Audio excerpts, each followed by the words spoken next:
It took me about 3 weeks to build the fairing like it is now.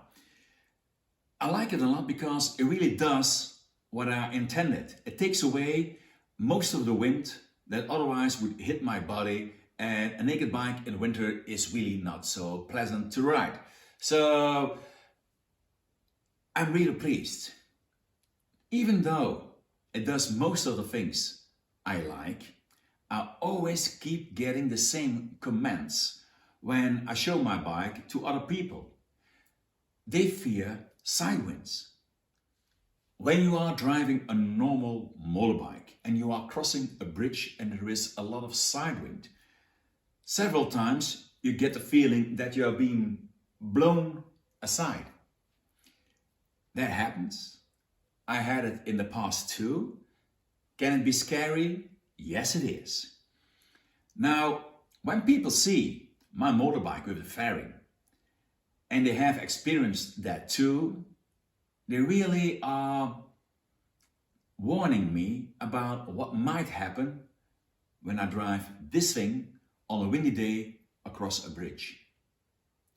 Now, I had an Ecomobile in the past, and if there is one thing which has a huge side area, it is that. Now,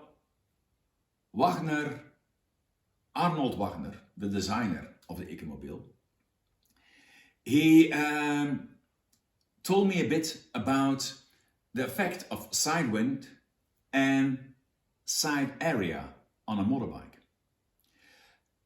His theory was that if you have more side area at the front, it helps. You are even creating a special effect.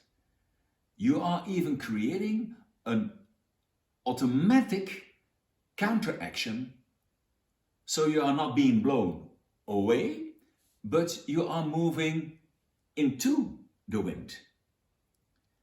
He has proven it with side wind test tunnels, and the reaction of the Ecomobile sideways was less than a normal motorbike. So he proved it. I was really thinking, how is that possible?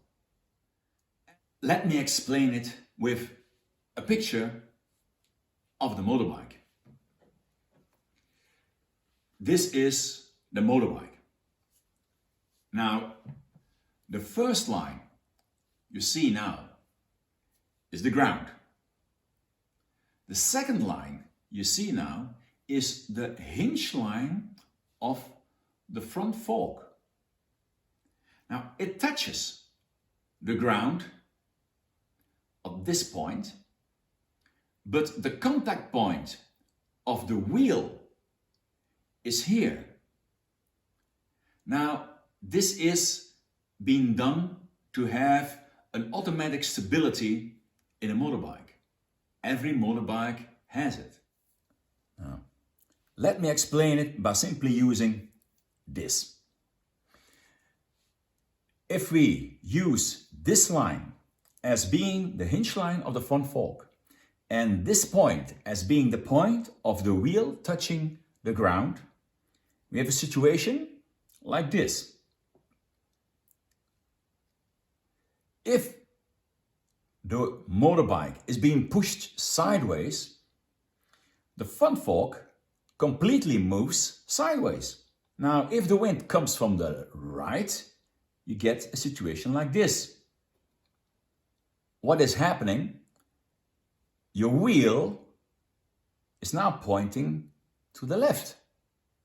Now, what is happening when your wheel is pointing to the left? Now, to understand this, you need to see this video. Echt, dat is countersturen tot en met. Daar naar rechts, daar naar links, daar naar rechts, daar naar links. Echt countersturen tot en met. Now, in this Ecomobile, which is a very heavy motorbike, you can see it really happening. I point the wheel to the left and I turn to the right. That was what happened when I crossed that bridge with my fairing and having a wind gust at the side. Okay, I was hit on the left. Surprisingly, my body went a bit like this, but the motorbike went like that. It turned into the wind, and I nearly didn't deviate from my path. It was like autocorrection. I loved it, really. It felt secure.